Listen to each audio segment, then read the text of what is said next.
viu então uma teoria efetiva no setor dos quarks leves, certo? Que foi a teoria de perturbação quiral. Agora vamos lá para o outro extremo, tá certo? Dos quarks pesados. Sharp, Bottom.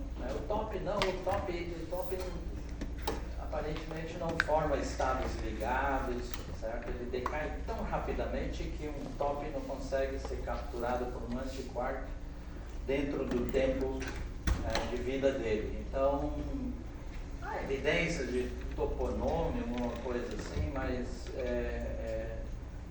devido ao tempo de vida dele super curto, tá certo? Então, essencialmente, aqui vai ser uma teoria efetiva para descrever estados ligados de Sharp e Bottom. Então, quem são os estados ligados que nós estamos interessados neste caso? Tá certo? Neste caso, os estados ligados são, por exemplo, CC barra. Né? Quem são esses estados ligados aqui? É o JPSI, é o eta C, certo? BB barra, certo? Que é, por exemplo, tem o eta B aqui, tem o Y, certo? Y. Então são esses estados aí, tá certo? E combinação também de C com B, 3 Bs, 3 Cs. Então é um setor de quarks pesados, tá certo? Então uma característica de quark pesado, se ele está num estado ligado, ele se move lentamente, tá certo?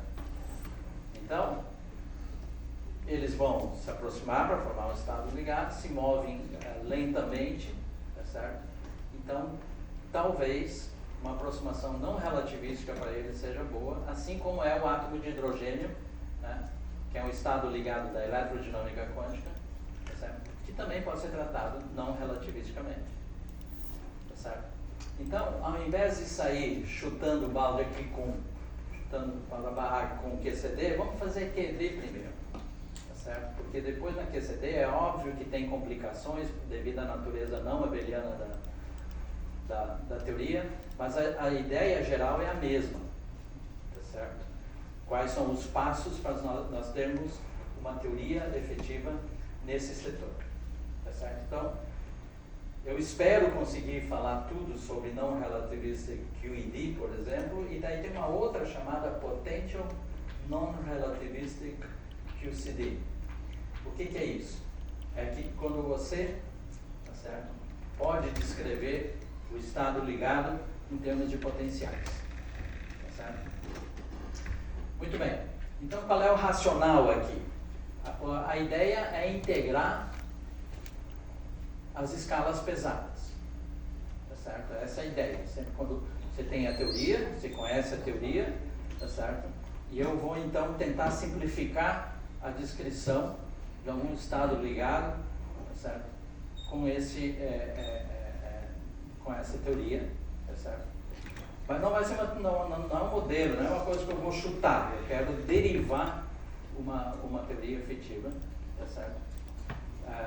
Dessa coisa. Então, para isso eu tenho que identificar o quê? Como eu falei na primeira aula, nós temos que, primeira coisa, identificar os graus de verdade, obviamente. Segundo, é uma hierarquia de escalas, tá certo? Uma hierarquia de escalas que a gente tem que identificar. Então, agora vamos falar sobre QED, tá certo? Porque QCD é a mesma coisa, né? Com as modificações, né, que não são simples, mas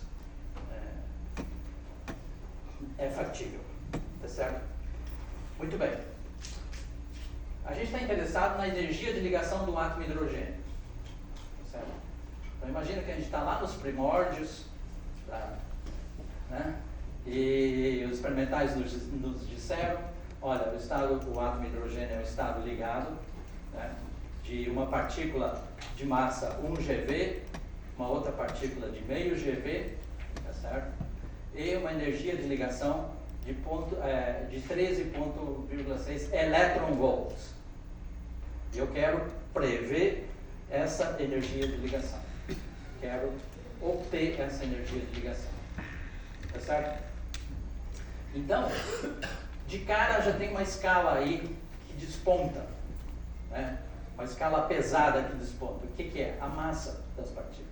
As massas das partículas são muito mais pesadas do que a energia de ligação que eu quero. Então eu vou tirar essa energia de ligação, tirar essa massa do problema. Todos nós sabemos como fazer isso, muito simples. Pega a energia, raiz quadrada de P quadrado mais M quadrado, tá certo? Então, como é que a gente tira da massa? Expande, faz uma aproximação não relativista, expande e deixa aquele M lá, tá certo? Aquele M simplesmente vai te dar a massa do átomo, mas a gente está interessado não na massa, essa massa pesada, mas sim a energia de ligação entre elas, tá certo? Então essa massa M, que eu vou chamar genericamente como M, essa a gente vai chamar de hard scale. Então essa é a primeira que nós vamos, né, digamos a escala dura do problema. Então a gente vai querer se ver livre dessa escala aqui e ficar com o quê? Se a gente pensar na raiz quadrada, né, da E igual a P quadrado a raiz quadrada, né, seria simplesmente expandir isso em séries de inteiro, e no fim do dia é essencialmente isso que nós vamos fazer, tá certo? Que a gente vai fazer, tirar esse M aqui. Por isso que estudavam teoria de campos, certo? Do jeito antigo, né? Num livro antigo chamado Bjorken and Drell, tá certo? Lá aparece uma coisa chamada transformação de Foley-Volthausen, que é o quê? É precisamente isso. Você pega a equação de Dirac, por exemplo, tá certo? E você tira a massa de repouso daquela equação lá, tá certo? E expande em potências. Com isso você tem, primeiro termo, se escolher o G de Coulomb, por exemplo, primeiro termo vai em potencial de Coulomb, e depois as correções, centro de massa e spin órbita, spin órbita e interação spin-spin e todas essas coisas aqui, tá certo? Então, aqui é só na linguagem, nós vamos fazer essencialmente a mesma coisa, mas só que é na linguagem de teoria de campos efetiva, tá certo? Então, não é que vai ter grandes novidades, o que é de novidade é o jeito de pensar, só isso, tá certo? Muito bem. Agora, a gente tem uma outra escala, tá certo? Então, essa aqui é a escala 0, por exemplo, que é a escala escala pesada, tá certo? Agora, tem uma outra escala no estado ligado, por exemplo, do átomo hidrogênio, que é o momento, certo? Então, o módulo dele é da ordem de m vezes v, onde é que v é a velocidade típica desse, por exemplo, do elétron, vamos tomar a massa do próton infinito, então a única massa que tem lá é o elétron, certo? Então esse m aqui seria a massa do elétron, certo? Ok, como é que a gente chega nisso aí? Tá certo? Bom, a gente sabe que o tamanho, né, que o tamanho do átomo hidrogênio, né, é da ordem de 1 sobre A0, da ordem de A0, que é o raio de Bohr, tá certo? Muito bem. Ele é o quê? 1 sobre m vezes alfa. Quem é alfa? Alfa é e quadrado sobre 4p. 1 sobre 137. Tá certo? Muito bem. Agora, a velocidade, então, tá certo? O A0, né? É um tamanho, tá certo? Então, P, né, pelo princípio de incerteza, é 1 sobre A0.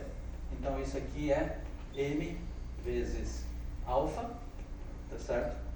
Então, como isso aqui é mv, a gente está vendo que v é da ordem de alfa.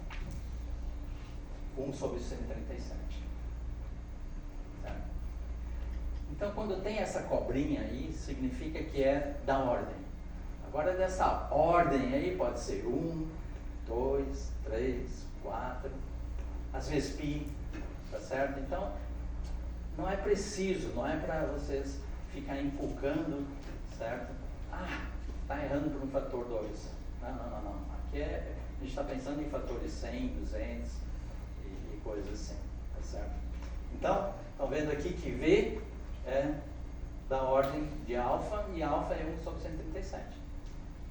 Então, essa é a velocidade, né? Esse V é V sobre C, certo? Quando eu falo V, na verdade é V sobre C e C é 1. Tá bem? Então, em unidades da velocidade da luz, é da ordem de 1 centésimo da velocidade da luz. Não é tão baixo, certo? Ainda está longe da velocidade dos ônibus no Rio de Janeiro.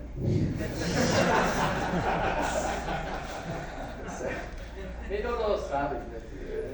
Tempos atrás era maior, certo? Então, vocês estão vendo aqui que eu tenho uma escala M vezes V. Certo? Então, se isso aqui é hard, a gente vai chamar esta escala aqui de soft. Soft scale.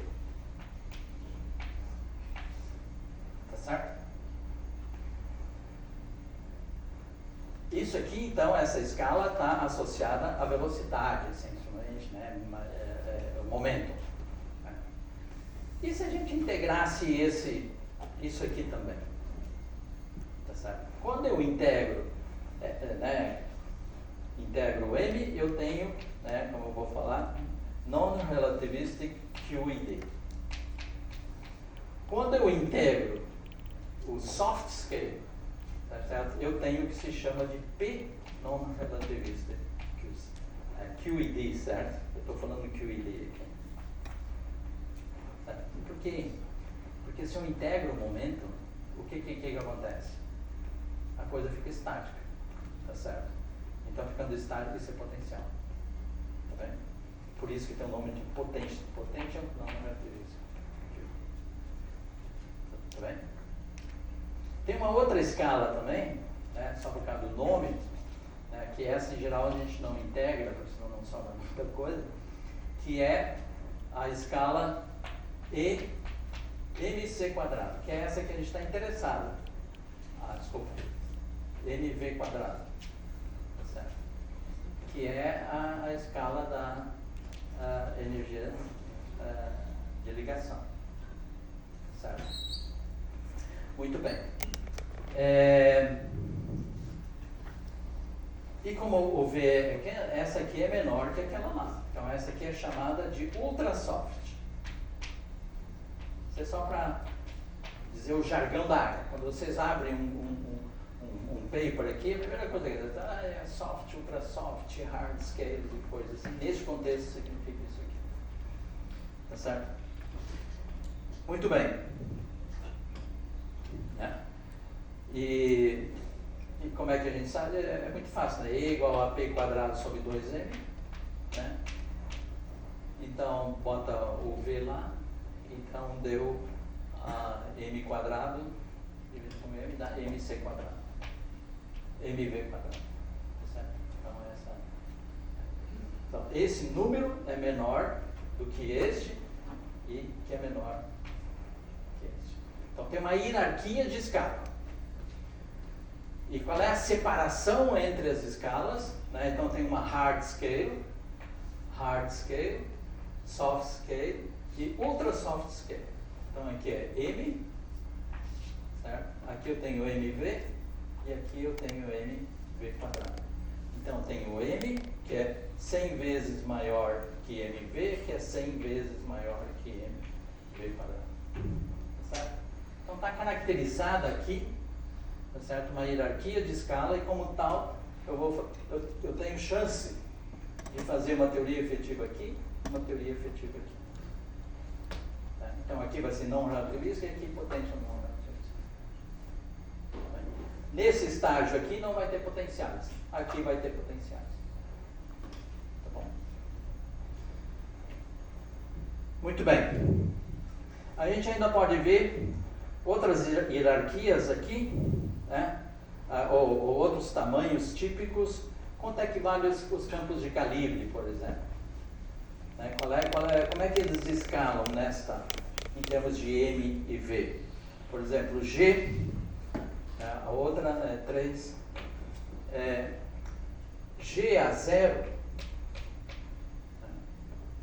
G a 0 é mv quadrado. Certo? Como é que a gente vê isso? No gauge de Coulomb, isso aqui o A0 é o próprio potencial de Coulomb, então G A0 é o alfa sobre R, né? Só que R é o A0, né? Então isso aqui é alfa sobre A0. Então, o G quadrado, certo? Que é o alfa, vai como V. Então, põe o alfa aqui, que é V, e o A0 que eu já tinha visto antes, que é 1 sobre M alfa, alfa é igual a V, e aí sai esse mv quadrado. O outro aqui vocês podem fazer, que é GA, mv ao cubo. Certo? Então, isso aqui é da ordem, como não podia deixar de ser, do potencial de Coulomb, que por vez é a ordem de mv quadrado. Agora, esse aqui é suprimido. O campo vetorial é suprimido frente ao campo A0. Tá certo? Como é que a gente entende isso? Que esse aqui tem a ver com campo magnético. Tá certo? Campo magnético vem de corrente. Corrente é velocidade. Tá certo? Então tem um V extra aqui, tá certo? Comparado ao A0 por causa da origem desse tá certo? Muito bem. Então aqui já está mostrando uma certa esquema de aproximação, que esse aqui é mais importante que esse. Que este aqui não vai ser importante para o estado ligado. Este aqui vai ser, porque sem esse não vai ter estado ligado. Agora esse aqui vai te trazer correções. Tá certo? Se vocês olharem o termo de spin-órbita, tá certo? Ele é menor do que o termo de Coulomb. Spin é menor, que é tudo 1 sobre M, 1 sobre M, 1 sobre M. Tá certo? Se vocês se lembram como é que é o potencial do spin-órbita. 1 sobre M, spin, S do próton, S do elétron, sobre massa do próton, massa do elétron. Certo? Tudo isso é suprimido. Da onde vem? Vem desse termo A. Tá bem? Ok. Então vamos lá. Então nossa tentativa agora é construir uma lagrangiana efetiva para isso. Um jeito, como eu falei, é esse. Faço aquela transformação Foldy-Bolthausen e vamos chegar. Tá certo? Agora nessa linguagem aqui, que é mais no espírito do que a gente vem falando, tá certo? Nós temos certos princípios que a gente não quer abrir mão, tá certo? Um deles, então vamos lá, construção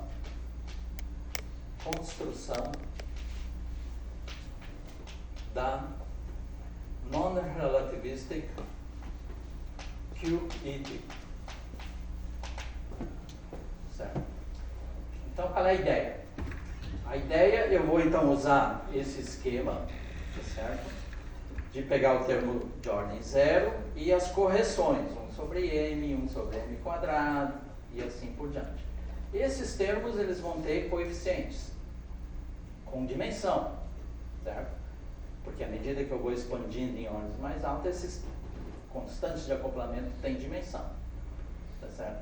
Da onde eu vou tirar esses termos? Como eu conheço a teoria fundamental, o que eu faço? Eu pego um processo super simples, que eu sei calcular com a teoria completa, por exemplo, um diagrama de Feynman, de um espalhamento, uma coisa assim, e calculo com a teoria que eu acabei de escrever a lagrangiana para ela. Aí eu comparo os coeficientes e com isso eu tenho o coeficiente lá, que eu vou mostrar um caso bem simplesinho aí para vocês entenderem bem isso. Tá certo? Então aqui não vai ter fitting com dado experimental, porque esse é um top-down, certo? É um top-down que eu tenho a teoria fundamental e os coeficientes que eu vou sair daqui vão ser por matching, tá certo?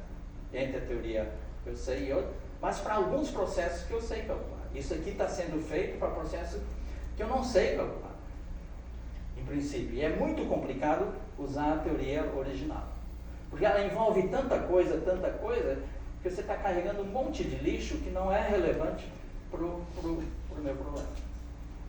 Tá certo? Muito bem. Então, o primeiro princípio que a gente não quer abrir mão é a invariância de Gauge. Certo? Então, todos os termos da minha lagrangiana, ou combinação entre numa certa ordem de 1 sobre m, tem que ser tais que são invariantes de Gauge. Tá certo? Então, esse é o primeiro requerimento que a gente quer. Que ele tem que ser invariante de Gauge. Eu acho que todo mundo sabe o que é, né? Invariância de Gauge. Agora, para setar a notação, tá certo? Fazer meio rápido aqui. Então, a construção que está sendo feita aqui, ela vai ser uma construção que não é explicitamente covariante. Tá certo? Então, ela não vai ser explicitamente covariante, mas não vai ter quebra de invariância de Lorentz. Simplesmente não é expressamente invariância de Lorentz. E quando eu falo invariância de Lorentz, é dentro da ordem em que eu estou trabalhando, obviamente. Certo? Então, tá bom. Então, o que é o campo elétrico? O campo elétrico é delta A, delta T, menos gradiente de A0, e B é o rotacional de A. Tá certo? Muito bem, o que é a invariância de Gauge? É o A vai para o A', que é igual a A menos o gradiente de θ. Θ é uma função, que é o parâmetro de Gauge. A0 vai para A0', que é igual a A0 mais delta θ, delta t. Tá certo? Muito bem.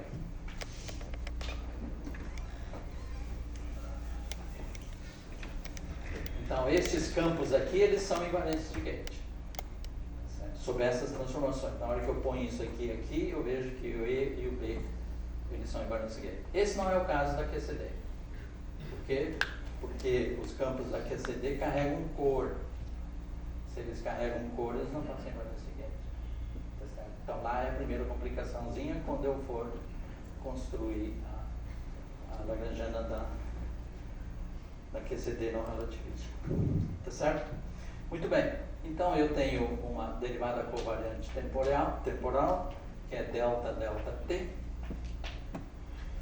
mais I e A0, delta D espacial, que é menos I e A, certo? E o campo psi, né, campo de carga, vai para E na I e θ. Esse θ aqui é um θ de R e T. Θ de R e T psi. Então, com isso, introduzindo esses objetos aqui, eles se transformam como o campo psi, certo? Então, delta T de psi vai para E na I e θ delta T psi, e T vetor psi vai com E na I e θ T psi. Certo? Então, acho que isso aí todo mundo sabe, certo? É claro que muitos aqui nasceram que tudo tem que ser covariante, né? tudo que não é covariante está errado. Tá certo? Não, eu simplesmente está abrindo aqui, tá certo? Porque vai ser útil para mim. Certo? Uma linguagem não relativista é melhor ter a coisa não explicitamente covariante. Muito bem. Então essa é a primeira requerimento. Invariância de Gauge. Segunda, eu quero que o meu lagrangiano ou hamiltoniano ele seja invariante, ele seja hermítico, certo? Hermitiano, tá certo? Então, hermiticidade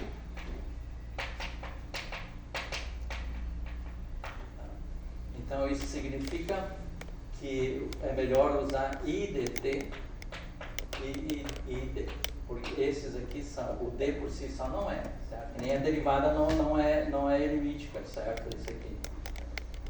Tem que fazer uma integração por partes, aí botando I aqui, aí é hermítico. Então, eu vou ter que construir a minha lagrangiana sempre levando o I junto. É mais fácil, não estou dizendo que eu preciso de termos hermíticos, então eu vou usando eles. Tá certo? O outro é invariância rotacional.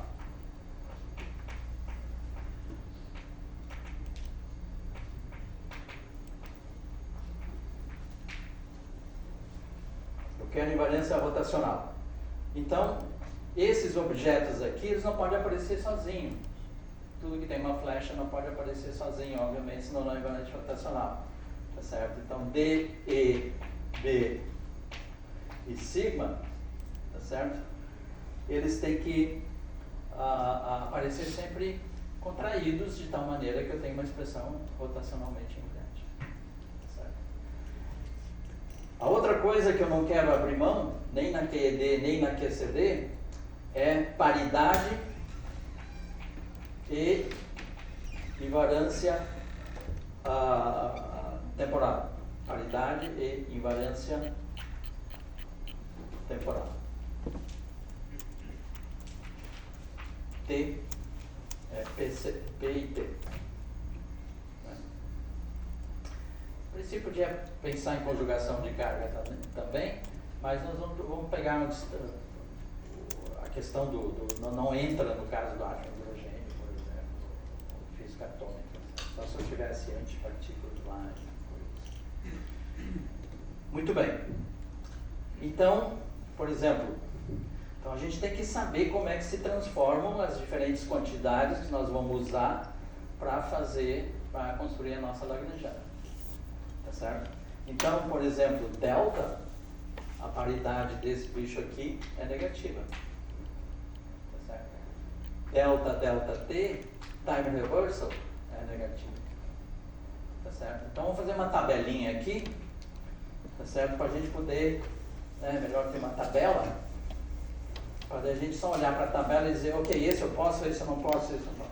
Então, vou botar aqui IDT, ID, E, B e sigma. Certo? E aqui eu vou botar, aqui estão os operadores, e aqui eu vou botar paridade e reversão temporal. Então, se eu não copiei errado, mais, menos, mais,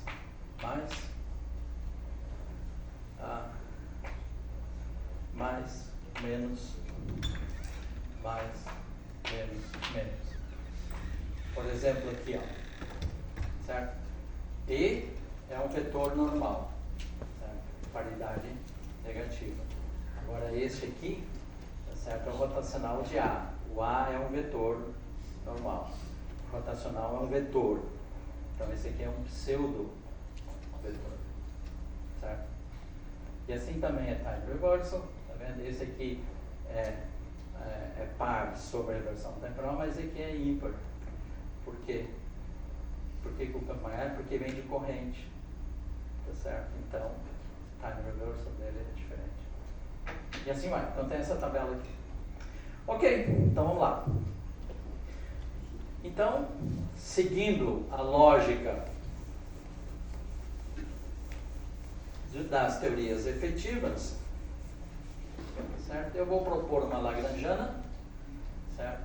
A lagrangiana, o termo, vou escrever assim, ó, Psi-Dagger,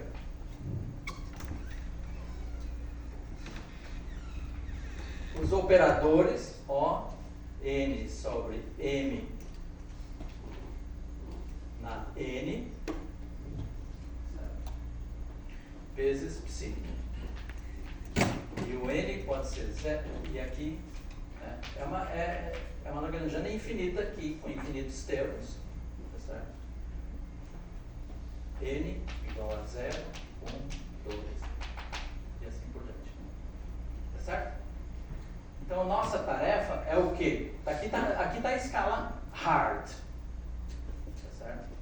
Então, o primeiro termo aqui é N igual a 0. N igual a 0, esse aqui é 1. Então, é o termo dominante.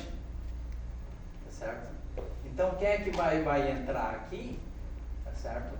É um termo que não tem a ver com, obviamente não tem a ver com a massa. Vai ser um termo simplesinho que nós já vamos descobrir qual é que é. Tá certo? Nós temos que pegar eles dessa tabela aqui, ó. É dessa tabela aqui que nós vamos pegar os ON. Tá certo? Depois tem interações aqui, né? Entre 4 Fermis e assim vai indo. Tem todos os outros. Vamos pegar pelos mais simples, que são os termos quadráticos aqui. Que já vai ser suficiente para descrever estados ligados. Tá bem? Bom, para a gente saber aqui, nós temos que nos assegurar que a gente está com uma lagrangiana com a dimensão correta. Dimensão de massa correta. Qual é a dimensão de massa da lagrangiana? Dimensão da massa da lagrangiana é 4. Por quê? Porque a integral de D4 x L é a ação. E a dimensão da ação é adimensional. Por quê? Porque é E na I S. Isso aqui é adimensional. Certo? E na I. Então, isso aqui é adimensional. Em unidade, H quadrado é igual a 1 e C igual a 1. Certo? Então, esses operadores aqui têm uma certa dimensão que vai mudando de acordo com a potência que está aqui embaixo. Tudo isso aqui tem que ser dimensão 4. Tá bem? Porque é a dimensão da lagrangiana. Então, quando a gente começar a botar os termos aqui, a gente tem que contar as potências. E aí, não pode ser qualquer coisa, não pode ser coisa Miguelão, tem que ser Mittiano, tem que ser invariante rotacional e tem que obedecer paridade e invariância temporal. Pronto. Agora é só ir para casa e construir. Tá certo? Muito bem. Então vamos... Como eles não deixam a gente ir embora, então vamos ver. Tá certo? A dimensão do campo Psi, né? Quanto é que é a dimensão de um campo fermiônico? 3 meios. Qual é a dimensão de um campo... bom, aqui já dá para de cara ver a dimensão de ON. Né? Por quê? Isso aqui é 3 meios, isso aqui é 3 meios. Então o produto aqui é quanto? 3. Então tem dimensão de massa 3, isso aqui tem dimensão de massa na N. Tá certo? Massa na N, isso aqui massa na terceira potência, M na terceira, tá certo? Então quanto vale ON? Né? E isso aqui tem que ser 4. Certo? M na 4. Tá certo?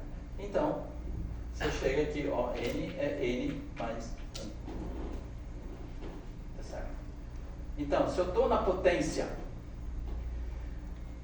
0 aqui, bota 0 aqui, então esse aqui tem dimensão 1, que fecha, certo? 3 meios com 3 meios, 3. Então aqui está faltando um operador com dimensão 1. de massa. Põe a massa ali. Não, mas a massa a gente já está fora, tá certo? Então não é a massa, tá certo? Nós temos que usar esse daqui. Certo? Qual é a dimensão? Ok, vamos completar a tabela. A dimensão do campo A, 0. Dimensão do campo A0 é 1. Dimensão do campo A é 1. A dimensão do campo D, a do derivada covariante, é 1, que é igual a do dt. Tá certo? E a dimensão do sigma é 0. Pronto. Tá bem? Qual é? Então eu preciso agora um objeto de dimensão 1 aqui.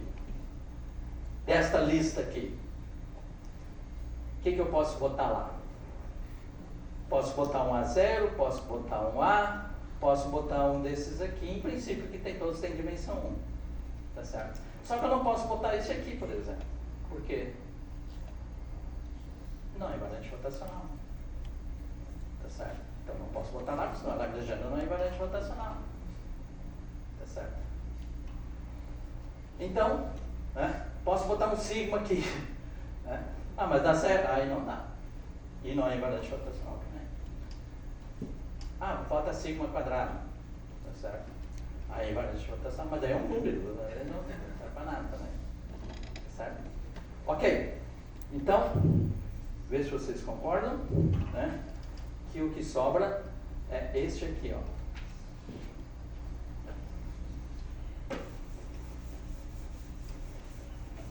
Então, o primeiro termo da Lagrangiana é psi dagger e dt c. Mais. Tá bem? O que é isso aqui? Isso aqui é psi dagger e delta t menos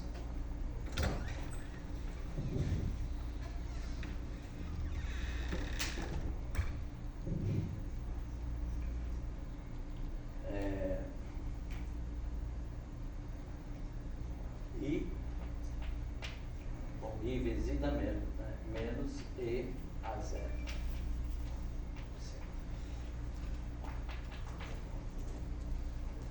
Equação de Schrödinger agora, certo? Vendo aqui, pega aqui, deriva com relação aqui, I ddt é igual a aquilo ali. Tá certo? Então aqui eu já tenho a equação de Schrödinger na presença de um campo a 0. Se eu for no gauge de Coulomb, a 0 é o potencial de Coulomb, e já está aqui o primeiro termo. Tá bom? Ok, vamos construir agora o termo de... Aqui é o termo de ordem 1 sobre m, depois tem o termo de 1 sobre m quadrado. E assim vem vindo. Desculpa, você não pode considerar o caso que você tem um m igual a menos 1 para ter um termo de massa? Mas eu quero me ver o livre, eu não quero isso aqui, ó. E eu não quero esse m aqui, eu só quero a parte dinâmica, por exemplo. Então eu não quero esse aqui. Né? Então, todo esse esforço é para pegar essa coisa. Aqui. Então tá vendo aqui, ó, 1 sobre P sobre 2M, então eu quero esse negócio aqui. Obrigado. Tá. Muito bem.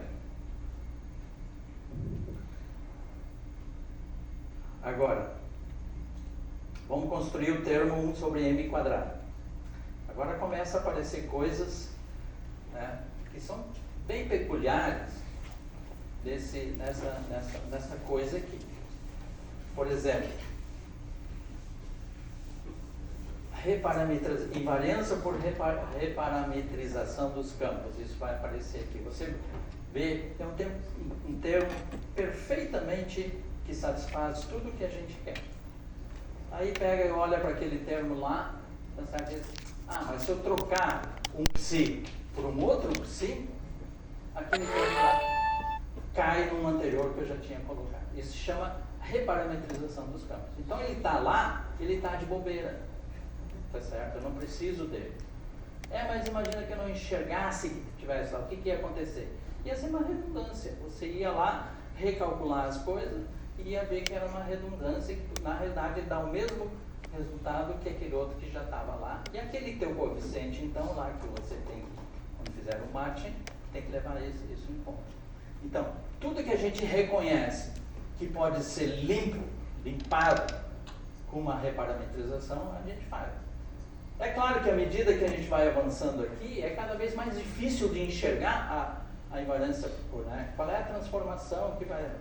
Aí é terra de ninguém, aí é K1, tá certo? Mas os de ordem mais baixa, né, esse negócio está bem martelado, isso aqui é desde os anos 80, esse negócio aqui. Então muitos termos aqui, principalmente os termos mais altos aqui, tá certo? Essa lagrangiana foi limpada com o passar dos tempos, certo? Antes que eu me esqueça, por exemplo, quando o Kinoshita calcula 10 casas depois da vírgula, na QED, né, todo mundo enche a boca e diz, é a nossa melhor teoria que tem, são 10 casas depois da vírgula. O Kinoshita não usa a QED, ele usa isso aqui, tá certo? Porque diretamente da QED é muito complicado. E muitos os papers que o Kinoshita, ele faz um paper, faz outro, porque alguém descobre que um dos termos que estava lá não precisava estar lá. E aí recalcula tudo. Tá certo?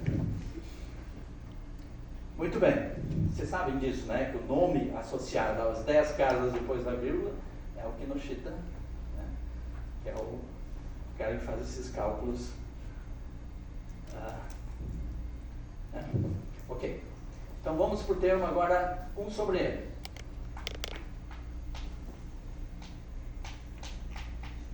De ordem 1 sobre M. Então o O, né, é o O1 que a gente tem que ter.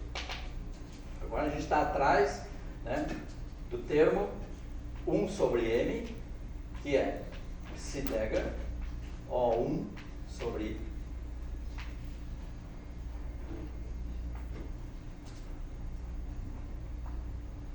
psi. Quem é esse O1? Tem que ser uma combinação de termos que estão aqui. Tá vendo? É o ID ao quadrado. Entre outros. Porque tu precisa do Laplaciano lá, certo? Porque é o menos, né? Tem o delta t menos A0, mas cadê o Laplaciano aqui? Você precisa de um Laplaciano sobre 2m aqui. Da onde vem o Laplaciano? dt ao quadrado. Foi isso que tu pensou, obviamente, certo?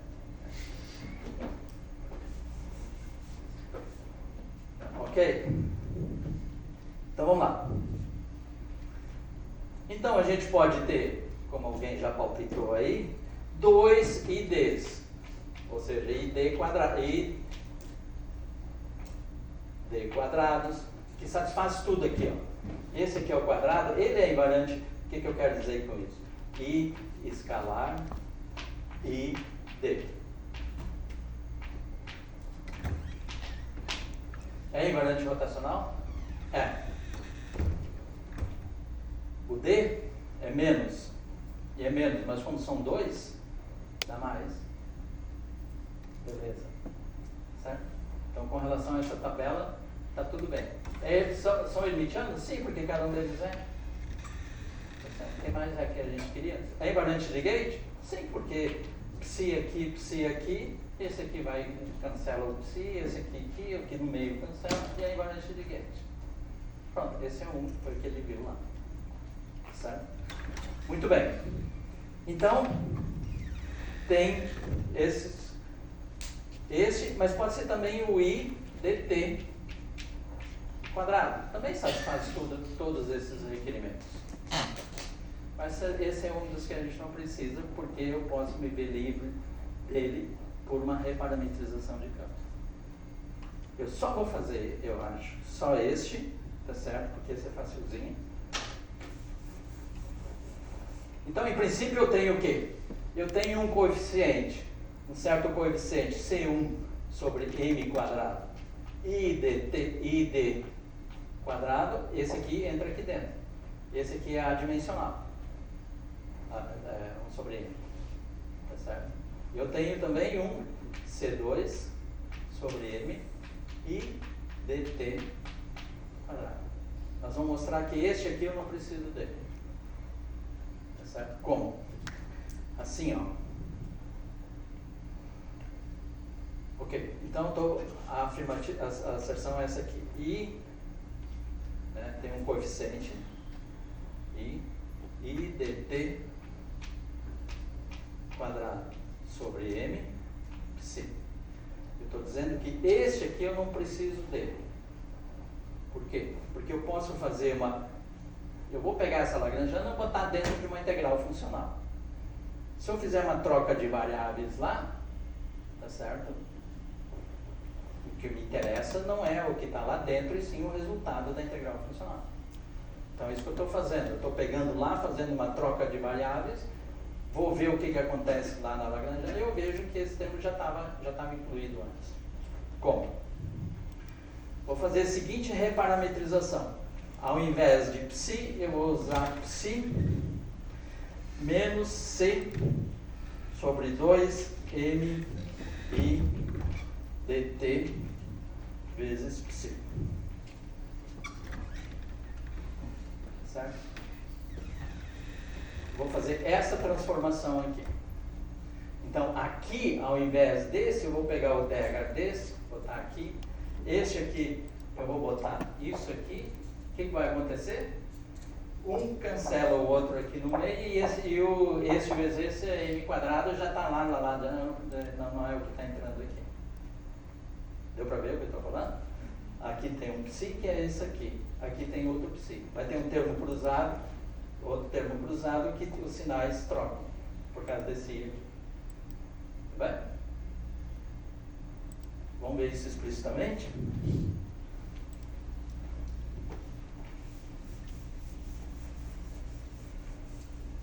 Tem uma técnica de a gente descobrir as reparametrizações que a gente deve fazer, mas não é assim.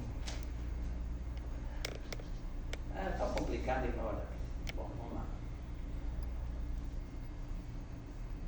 Então vamos lá. Então, até esse momento, com relação a esse termo, eu tenho psi dega e dt psi mais psi dega e dt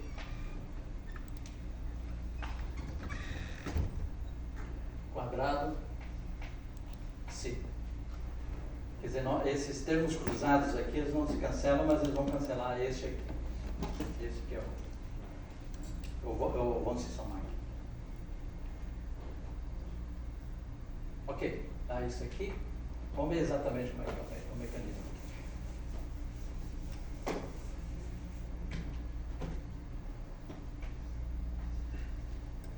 Tá bem? Tem o C aqui, que é esse coeficiente aqui. Muito bem, agora eu vou fazer a troca de variável. Eu vou trocar as variáveis aqui. Certo? Então aqui, I dt, I, certo? E a mesma coisa aqui, né? Como se eu fosse fazer assim, mais C sobre M, e aqui I dt quadrado psi dega psi.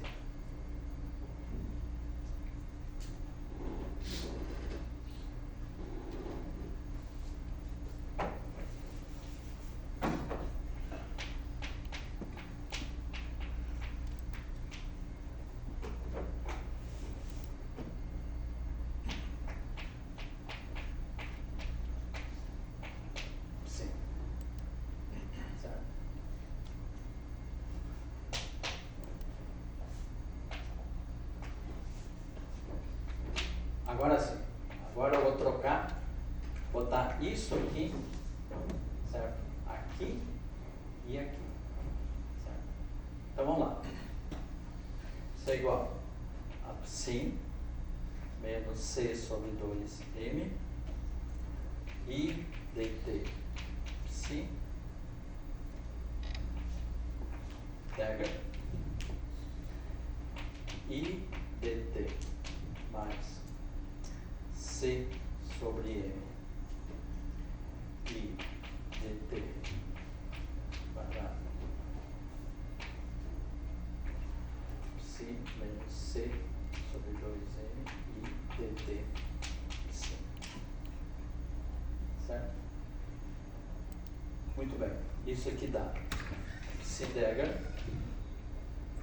e dt psi menos c sobre 2m psi dagger e dt psi menos c sobre 2m psi dagger e dt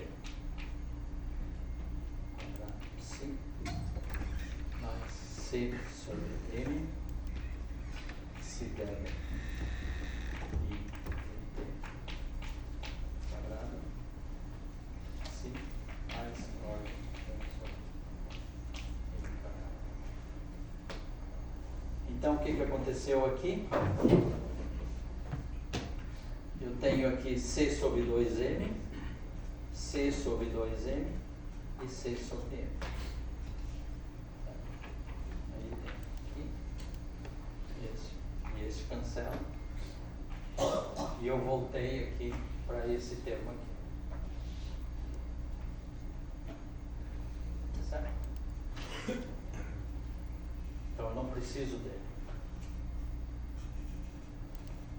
Mas se eu não tivesse visto isso aqui, é aquilo que eu falei. Ele ia simplesmente voltar aqui e essas coisas iam acontecer na prática. Daí você vai lá e faz. Um termo redundante. Certo? Muito bem. Esse não é o último, não é o único. Tem mais um que a gente pode botar que satisfaz tudo. Esse aqui que é esse termo aqui, ó. Sigma escalar b, sigma escalar b sobre m. Certo? Ó, o b é mais, o sigma é mais. Então, mais vezes vai dar mais. O b é menos e o sigma é menos com relação a term. Esse vezes esse dá menos. Então, com relação a essa tabela, isso aqui é perfeitamente justificado. É invariante rotacional, certo?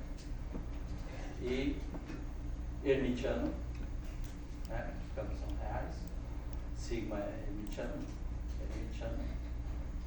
E B é invariante de Gauge. Pronto, acabou. Então, qual é a minha lagrangiana? De ordem 1 sobre M.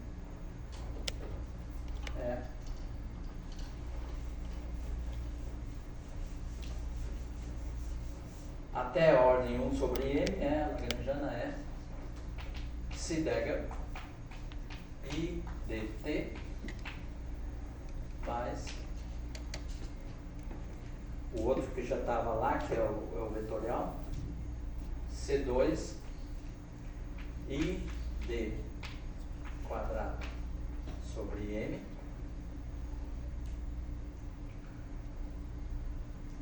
ok, eu vou botar um 2 aqui e botar o outro C2 aqui dentro.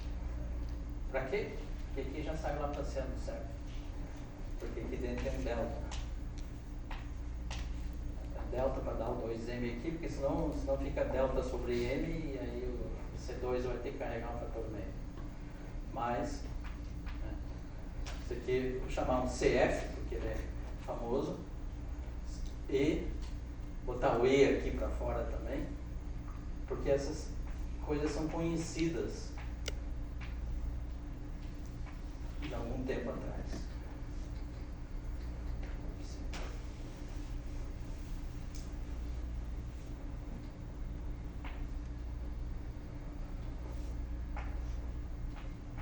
Mas todos os termos de ordem de 1 sobre m quadrado. Tá certo? Então esta é a nossa lagrangiana para fazer cálculos em que a nossa precisão seja boa até a ordem de 1 sobre m. Tá certo? Muito bem. Só que eu tenho essas constantes aqui, ó. Certo? São constantes que eu não conheço nessa altura. Mas eu conheço a teoria fundamental. Então o que eu vou fazer? Eu vou fazer um cálculo simples na teoria fundamental, né? E com essa lagrangiana aqui. E aí vai aparecer o que são esses fatores. Que cálculo simples é esse? É, por exemplo, calcular esse valor esperado aqui, ó. Valor médio aqui. Eu tenho uma partícula carregada com momento P'. Eu vou botar aqui a corrente eletromagnética e sim P. O que é isso aqui? Isso aqui é... Eu tenho aqui a minha carga e eu tenho aqui a corrente eletromagnética aqui, esse vezes esse e esse. Então isso aqui é a interação de um fóton com essa partícula carregada. Certo? Então, isso aqui, tá, vai me dar o quê? A estrutura, se do ferroelétrico, é a estrutura do elétron. Tá certo? Então, o que vai ser? Esses vão ser os fatores de forma do elétron. Fatores eletromagnéticos do elétron. Certo? Então, vai ter um termo aqui que é o momento magnético anômalo, que tem a ver com esse termo aqui, e tem o termo de carga aqui, certo? Que é a distribuição de carga do elétron. Tá bem? Então, isso aqui, por princípios gerais, que eu não tenho tempo para explicar, mas eu acho que vocês sabem isso. Isso aqui é gama mu, que vem desse mu aqui, certo? F1 de Q quadrado. Certo? Onde é que Q quadrado é P' menos P ao quadrado. Certo? Mais I sigma mu nu sobre 2m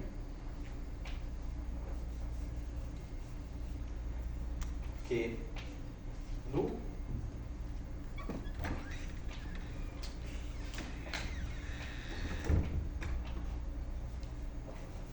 F2 de Q quadrado.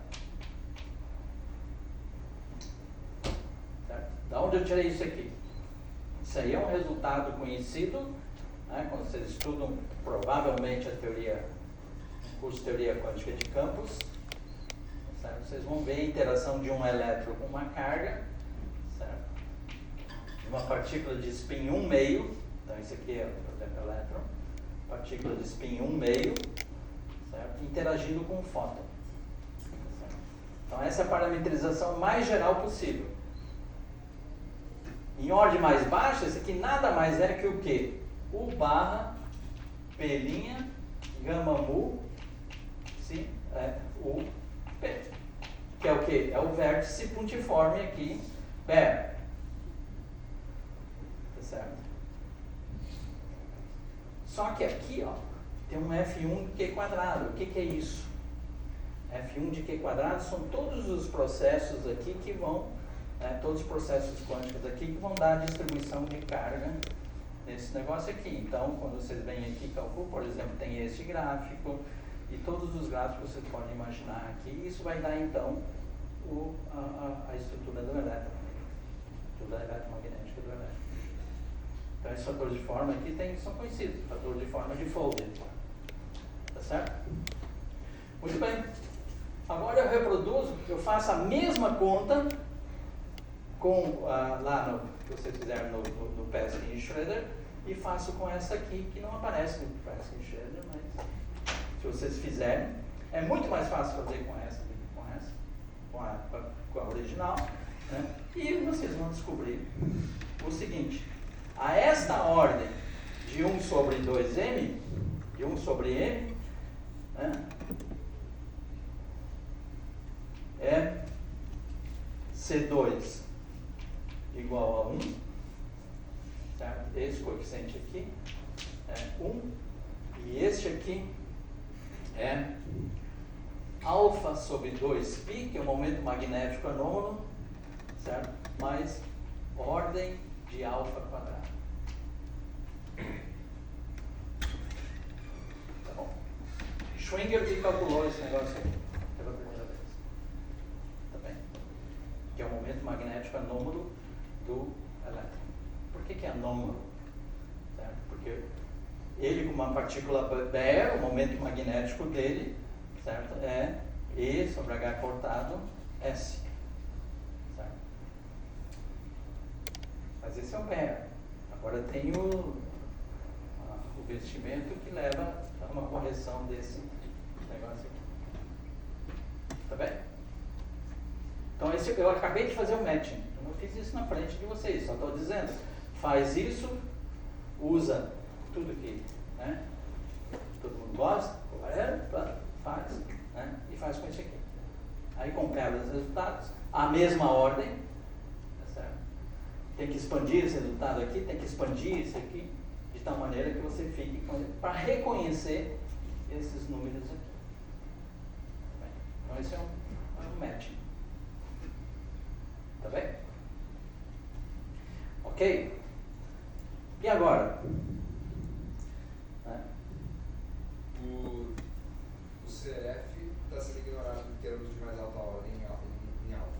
Oi? A segunda constante aqui não é 1, está sendo ignorado em termos de mais alta ordem em alfa. É, porque esse aqui é 1 sobre 137 ao quadrado. Sim, sim, sim. Então o termo dominante aqui é esse valor aqui. Mas do ponto de vista assim, De teórico, contagem de potência, É, esse não entra aqui. Porque ele é V, né? Alfa é V. Alfa conta como V. Então isso aqui é V quadrado. Então Perfeito. esse aqui é alfa, esse é de ordem V. Tá? Daí ele está sendo, tipo assim, eu estou pensando nos outros termos da expansão, ele entraria ali mesmo onde ele está entrando, se eu considerasse alfa Sim. maior. Vai mais outros termos aqui agora, certo? Porque eu não posso, né, ir adiante aqui porque está faltando termos aqui nessa meia lagrangiana. Perfeito. Está faltando termos aqui que vão contribuir com esses outros valores lá. Sim. Aí tem que ir vendo o que é relevante, tipo assim, conforme... É sempre a contagem de potência que você tem que fazer. Certo. Muito bem. Agora, a construção do termo 1 sobre m quadrado, essa é mais complicada, mas é factível, certo? Eu vou dar o resultado, né, para vocês olharem e ver como é que é. Mas é o mesmo procedimento. Vai para casa, né, toma um calmante e faz todas as possíveis contribuições, todas as possíveis combinações, conta tudo, vê se não tem redundância e eventualmente, né, talvez chega no seguinte.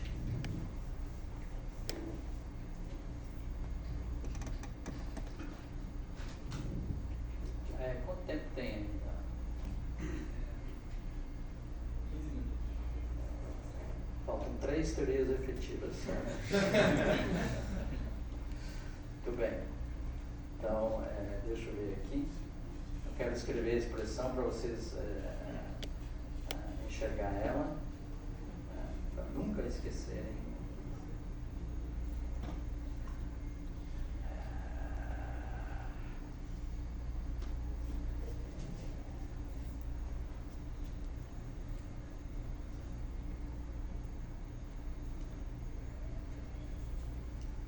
Vamos lá. Então eu vou botar aqui, ó. Aproveitar para não escrever tudo de novo.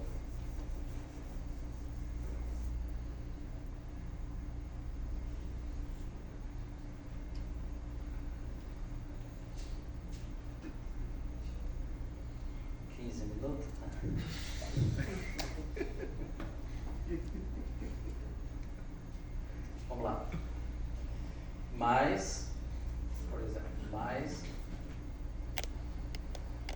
I, um CS, E, sigma escalar, D vetorial E, menos E vetorial D,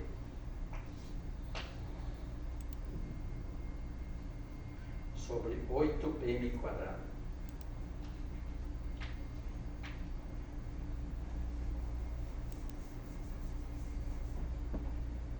Mais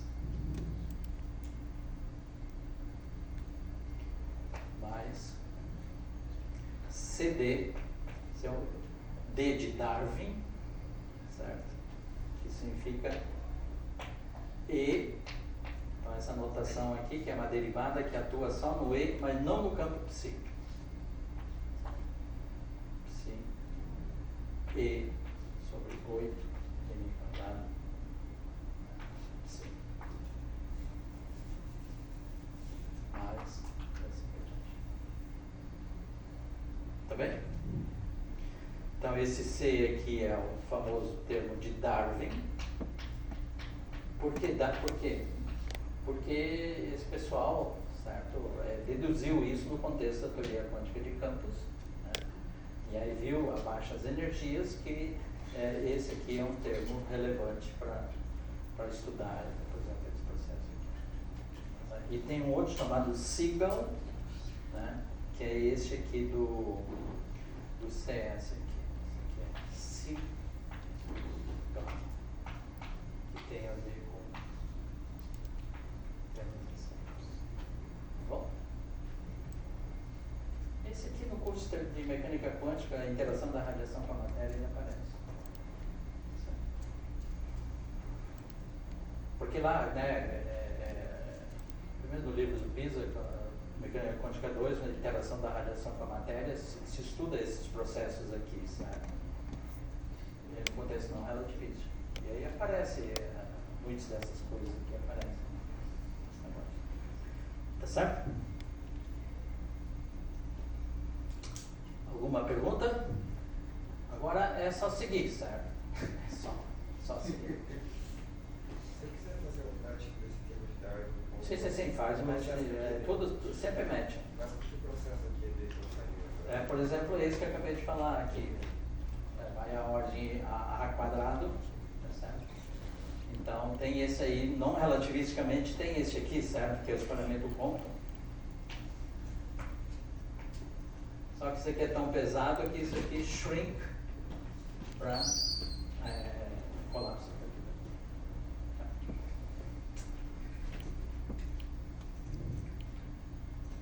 Ok. Então, só para encerrar, em princípio, eu não preciso ficar com a coisa não covariante. Se alguém não consegue dormir bem com coisas não covariantes, tem o formalismo covariante também, tá certo? Então, não tem problema nenhum, tem como escrever, tá certo? E eu não vou escrever, mas eu só quero dizer que é possível escrever essa aqui de uma forma covariante, só que eu preciso da quadrivelocidade para botar aqui dentro. Então, até explicar isso aqui, eu vou morrer. Muito bem, então estamos aí, tá certo? Como é que eu chego Ok, como é que seria QCD? QCD, por exemplo, esse termo aqui não pode estar lá. Certo? Por quê? Porque na QCD isso aqui tem um Azinho ali, ó. E esse não é invariante de gate. Certo? Então, os termos que aparecem na QCD, eles são mais elaborados. Tá certo?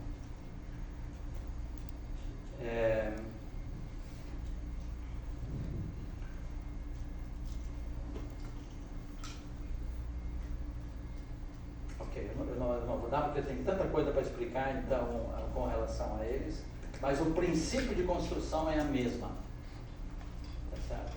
É o mesmo, que é fazer essa tabelinha aqui e cuidar com a invariância de gate e as outras, simetrias e a reparametrização, que também é importante. Tá certo? Muito bem. O que é a potential?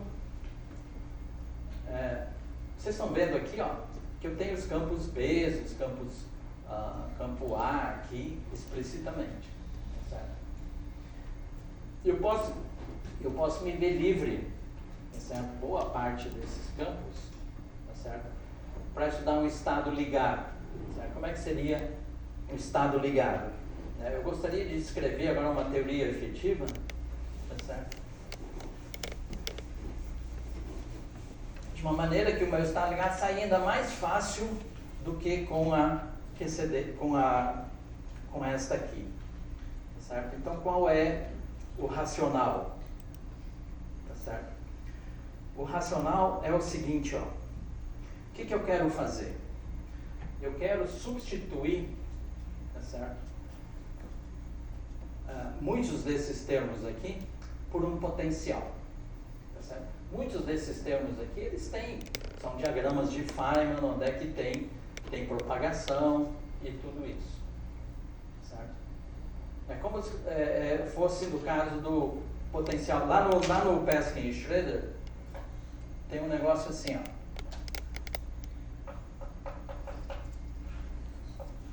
Então isso aqui é um férmio, aqui é um bóson, e aqui é um férmio e um férmio. Isso aqui é um diagrama de Feynman. Certo? É um férmio 1, um férmio 2, férmio 1, férmio 2, e está trocando um bóson aqui. Se vocês querem ser específicos, isso aqui é um próton, isso aqui é um nêutron, e isso aqui é um meson pi. Pi mais. Tá certo? Qual é o exercício que ele propõe fazer lá? Imagina que eu quero estudar o estado ligado, certo? Então essa minha teoria aqui é essa aqui, ó. Psi barra, gama mu phi, d mu phi, menos m, 1 meio, m phi quadrado, tá certo?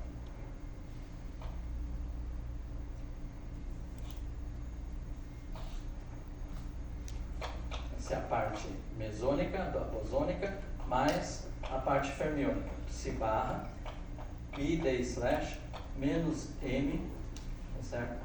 Menos g, psi barra, phi, psi. Teoria de Yukawa. Quem fez o Peskin deve lembrar desse exemplo aqui.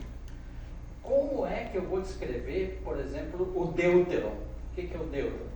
Eu tenho um próton e um nêutron, tá certo? E eles formam um estado ligado.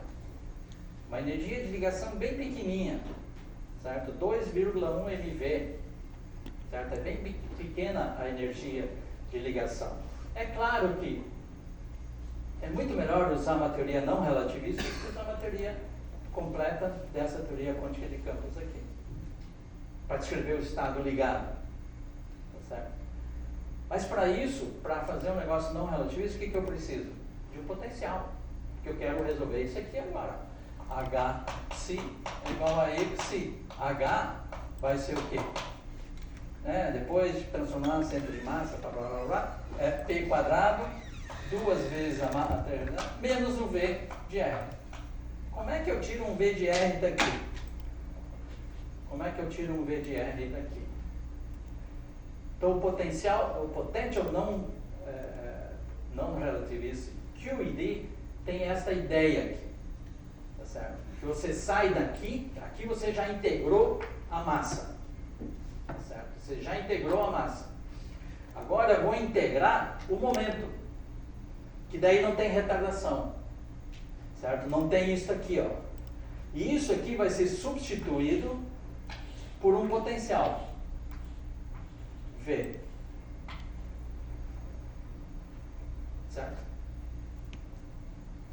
Então, a ideia da potential não relativista, QED no caso, é substituir esse diagrama aqui, que é extremamente complicado, para os efeitos de um estado ligado. Como é que você calcula um estado ligado em teoria quântica de campos?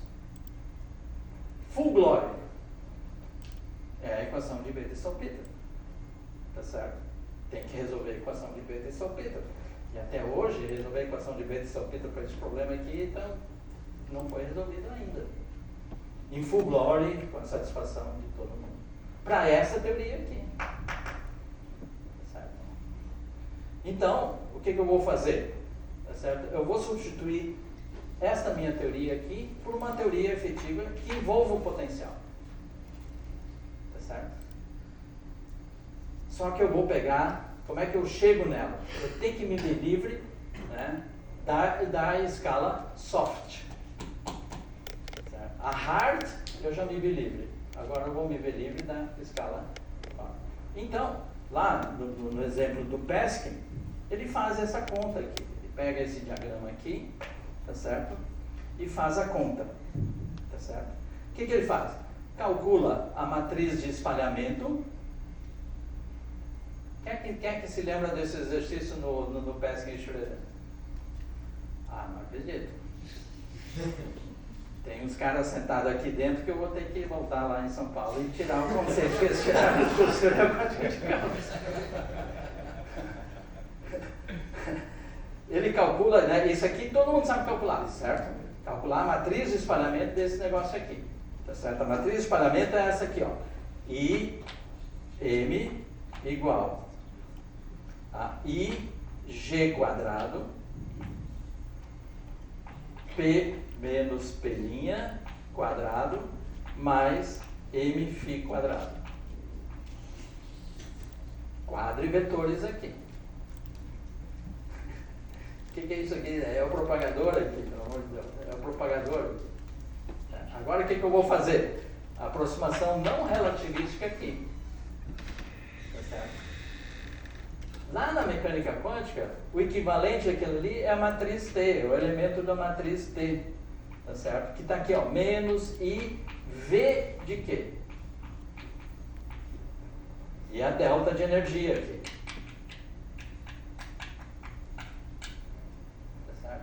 Então eu faço um matching aqui entre a matriz S relativística com a não relativística. E ela se conversa, né? Temos fatores aqui de normalização, tem que tomar cuidado e tudo mais, mas isso que é feito.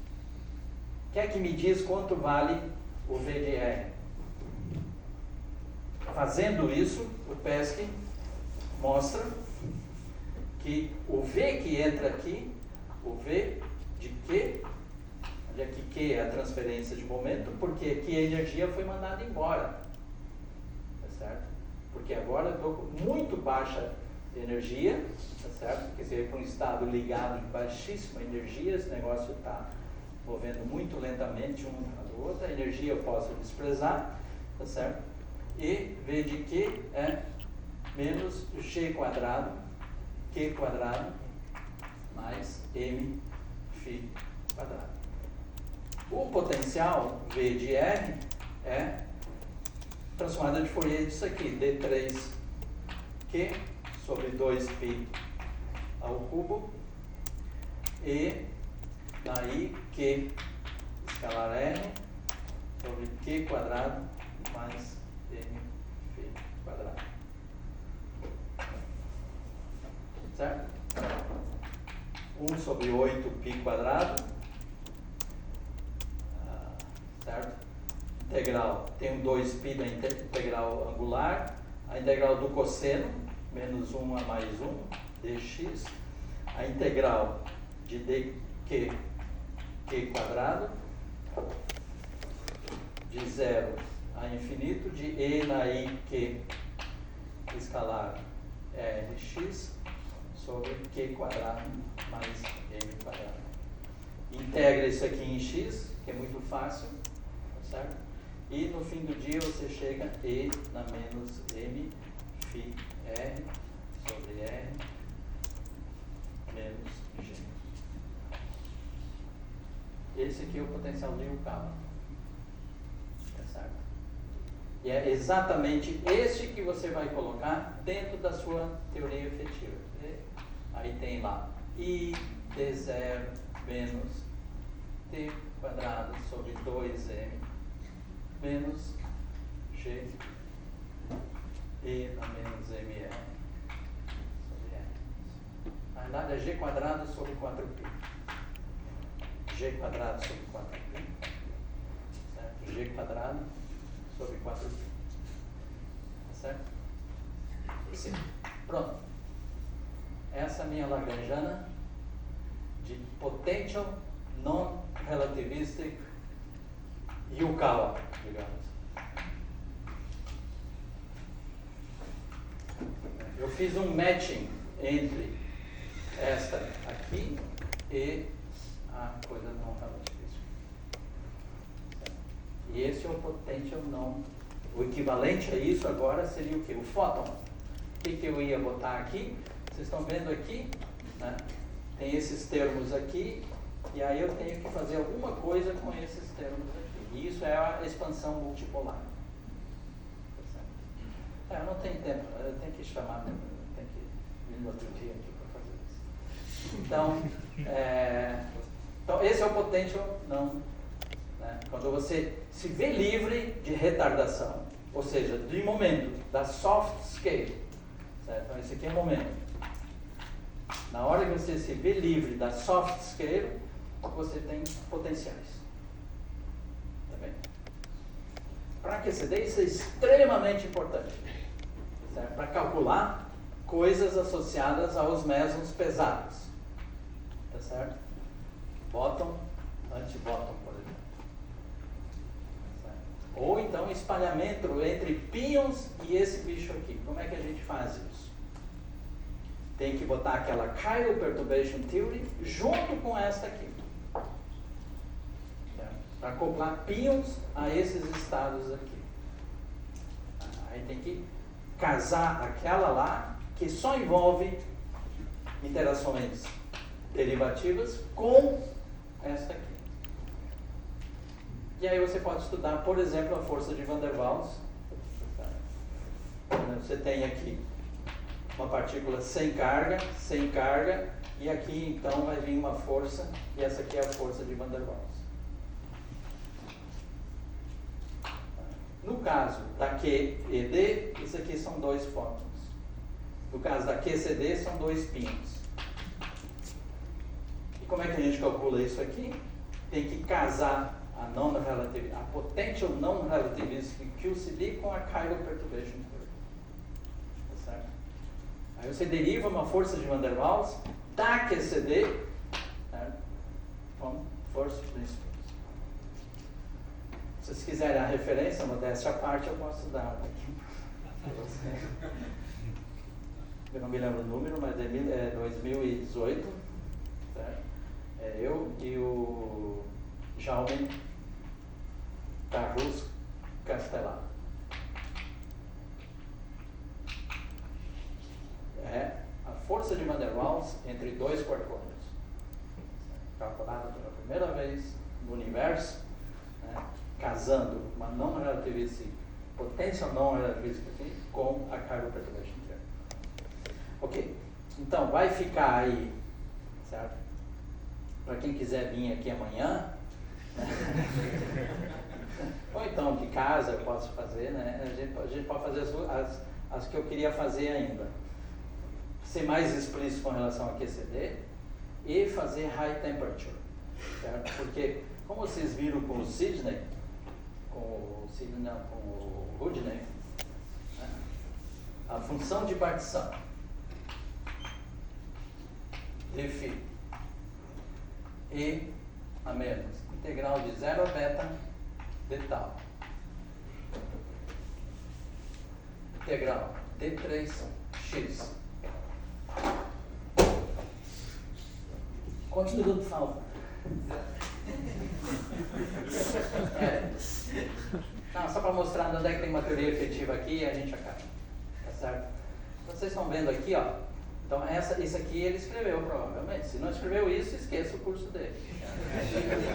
Essa é a função de partição para um campo escalar real a temperatura finita. Essa aqui é a Lagrangiana euclidiana, certo? Agora vamos imaginar uma temperatura super alta.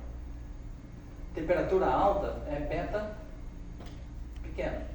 Então, a integral de 0 a beta de D tal, o limite de temperatura muito alta, tá certo? Isso é o que?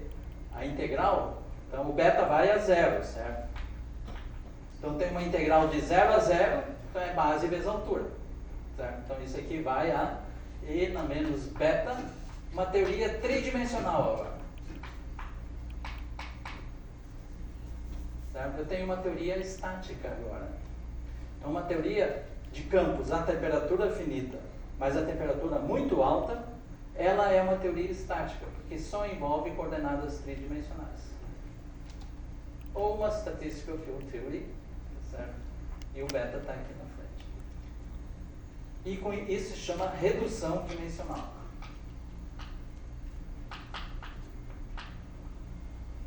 Pronto. Essa aqui agora é a minha teoria efetiva.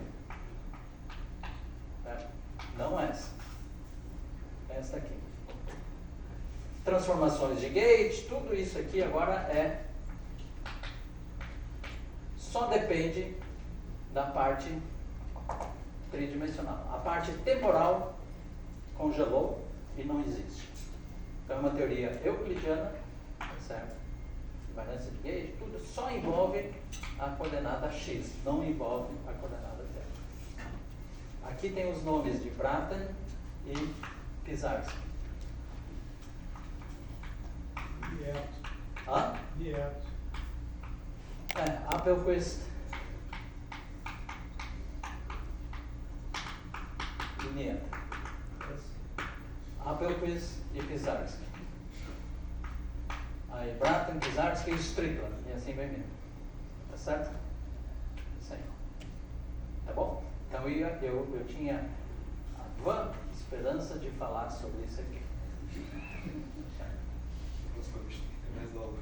Tá bom? 3, 4, 5, a próxima. Então, muito obrigado pela paciência.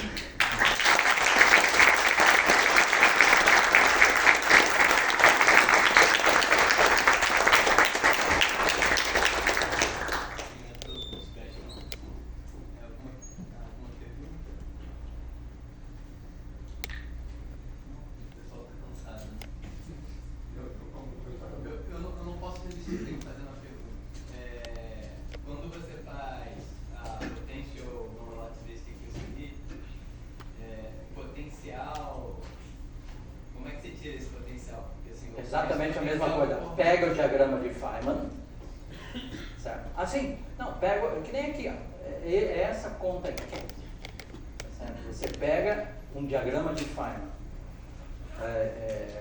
fully relativistic, certo? Calcula ele e faz a aproximação não relativística nele, certo? Então calculou com isso aqui. E quanto à teoria efetiva é que tu construiu escrevendo ela mais geral possível. E aí faz o matching. Mas aparece uma força confinante? Não? Por quê? Porque não importa nessa escala. Não importa nessa escala que eu estou falando com massas muito pesadas. Com massas muito pesadas, tá certo? Significa que o estado ligado, eu tenho o R aqui e eu imagino um potencial, tá certo? Então tem a energia de ligação aqui, tem que ser um potencial negativo, que na QCD é Coulomb, certo? Alfa S sobre R, tá certo? Então os estados ligados, né, aqui ó, né, que começa terra de ninguém não sabe o que é. Mas aqui, ó, os estados ligados são todos aqui, ó. Tá certo? Então, é para esse negócio aqui. Certo? Aqui não funciona. Porque aqui é QCD e não Young-Mills. Isso aqui é uma fantasia, ó. Isso aqui só existe em Young-Mills. O Oxford está lá fora, né?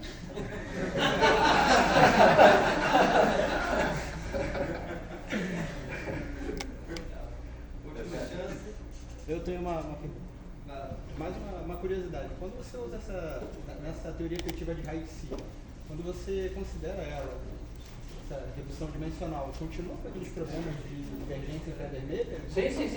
Isso está lá. Então, a hard thermal loops, tudo aquilo é uma coisa em separado. Que você tem que... porque agora você vai calcular as correções, então tem GT, G quadrado T, GT quadrado, todas aquelas escalas aqui, tem algumas que você tem que somar. Tá certo? Então isso é uma coisa genérica que não tem a ver muito com isso aqui. E sim pelo fato que eu estou fazendo teoria de perturbação, G, mas sempre tem um fator de temperatura aparecendo junto. Tá certo? Então se a temperatura é alta, mesmo que o G seja infinitesimal, não, mas ponto 1, tá certo? O T sendo alto, esse número aqui é grande. Certo? Então não vale a teoria de perturbação. Então você tem que ressomar, tem que fazer uma ressoma. Mas isso é independente desse aspecto aqui. Esse aqui não tem, certo? Então a ressomação de diagramas perturbativos, para ter um resultado perturbativo, que faça sentido, isso ainda permanece. Todo esse problema permanece. Obrigado. Obrigado.